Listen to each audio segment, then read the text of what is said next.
Fala aí, rapaziada, beleza? Você curte o canal, deixa um like, se inscreve, compartilha aí, que aqui vai ter muito mais corte como esse aí pra vocês, beleza?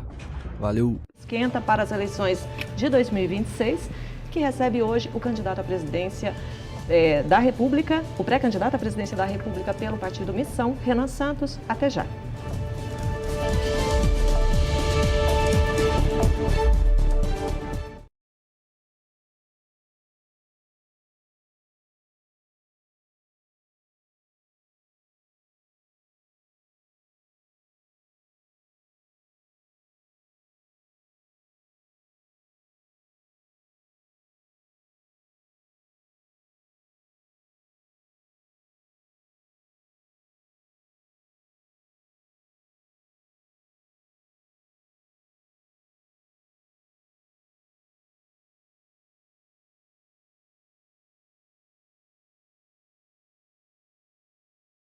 Olá, a gente volta com o segundo bloco do CB Poder Especial em clima de esquenta para as eleições 2026, que hoje recebe o pré-candidato à presidência da República pelo partido Missão, Renan Santos. Candidato, no bloco anterior eu perguntei para o senhor qual a sua opinião sobre programas sociais, Bolsa Família, Farmácia Popular, Auxílio Gás, entre outros que existem hoje que estão em vigor no país. Pois bem, a diferença entre o remédio e o veneno é a dose.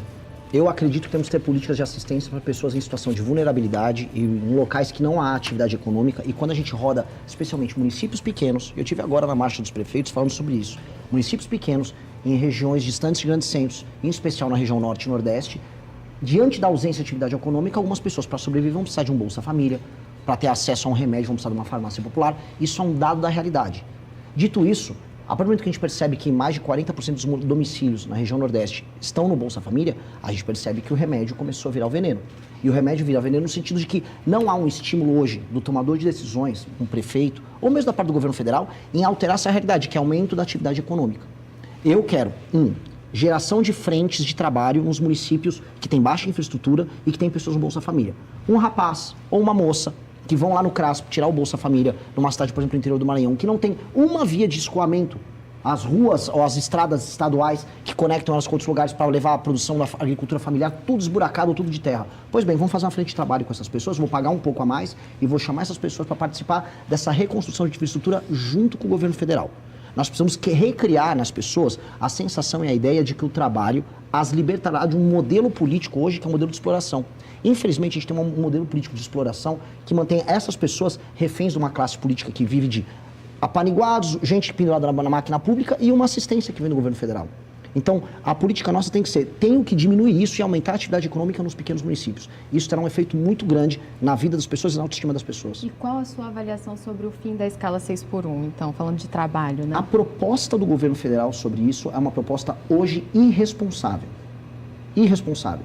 O Brasil é um país que perde espaço nas cadeias globais de produção. A gente está falando de ter emprego de qualidade. Então você vai pegar uma fábrica que tem em Sorocaba, lá em São Paulo, que trabalha como a Gestamp, para dar nome, que produz e entrega aparelhos ligados à indústria automotiva para o mundo inteiro, vão perder as cadeias globais de produção, a gente vai perder emprego e vai se isolar.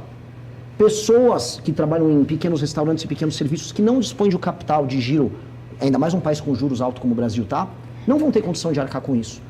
Essas pessoas, uma parte vão para a informalidade, outros o negócio vai fechar, especialmente os altamente sindicalizados. O governo não está se importando com isso, especialmente hoje numa trajetória de aumento de impostos sobre os negócios. Então, o que nós precisamos fazer? Nós precisamos flexibilizar o mercado de trabalho, aumentar a agenda de competitividade do Brasil. O que o senhor chama de flexibilizar o mercado de trabalho? As pessoas têm que ser mais autônomas para fazer contratações e demissões. E as relações de trabalho entre as partes... O senhor está falando de trabalho sem a CLT? Sim. Até porque negociação direta, empregado-patrão? Empregado e patrão, mantendo a existência de sindicatos e, na verdade, ampliando a existência de sindicatos para um modelo de competição entre sindicatos nas mesmas áreas, setores e regiões. Mas para quem não tem sindicato, não é sindicalizado? Eu acho que você está no país que você tem sindicato até para onde você não precisa. Hoje desculpa, mas nós estamos vivendo um cenário de absurdo enfraquecimento dos sindicatos desde o governo Temer, aprofundado pelo governo Bolsonaro, pela gestão do governo Bolsonaro. Eu prefiro o enfraquecimento do sindicato que o enfraquecimento do emprego, porque o emprego formal... Mas então o senhor está entrando em contradição, o senhor acabou de dizer que tem sindicato para todo lado. De maneira alguma. Porque o que eu estou propondo não é um monopólio sindical como a gente tem nos setores. É uma competição de sindicatos no melhor atendimento das pessoas. Hoje o próprio sindicato não tem estímulo nenhum em fazer um atendimento de um acordo setorial que seja benéfico para haver contratação. Até porque as novas contratações não são CLT. O mundo do serviço no Brasil está contratando todo mundo por MEI. Se eu rodar aqui dentro, talvez no próprio Correio Brasiliense, boa parte das pessoas sejam MEI. E não são empreendedores individuais. O MEI, no fundo, é o regime alternativo de contratação para fora além da CLT. Porque quem está contratando as pessoas hoje está contratando por MEI. Então, e aí sem qualquer direito trabalhista também. Mas, na prática, por isso nós precisamos de uma lei que entenda que o MEI, no fundo, não é um empreendedor individual, ele é uma pessoa que está trabalhando, e atendendo a demanda do empregador e do empregado de um regime mais flexível. O senhor defende, então, o fim da CLT? Olha, eu gostaria de chegar no horizonte que a CLT perca totalmente a função, porque era um modelo de contratação dos anos 40, uma realidade industrial de um mundo altamente verticalizado que já não existe mais. Hoje as pessoas constroem suas carreiras em múltiplas empresas, muitas pessoas se tornam empreendedores de si, e o mundo vai ficar agora com a inteligência artificial cada vez mais assim. Mas nós temos uma massa da população, candidato, que não tem toda essa formação e essa capacitação para gerenciar a própria carreira, e isso é uma realidade no país e na maioria da população. Eu não sei qual é a origem do senhor, mas e se o senhor, eu acredito que deve estar em contato com pessoas de realidades muito distintas, nos rincões, no interior do país, e são pessoas que, às vezes, elas não sabem nem navegar na internet. Sim. Como é que o senhor acredita que essa massa da população vai conseguir gerir a própria carreira, se tornar um MEI, defender os seus direitos e manter e construir uma carreira e ter sucesso nessa carreira? Eu adorei essa pergunta. Porque se eu for nos rincões, como eu fui, eu não vi nenhum outro pré-candidato nos rincões, nem existe oportunidade de trabalhar para essa pessoa. Aí eu volto para a pergunta anterior que vocês me colocaram, você está no Bolsa Família.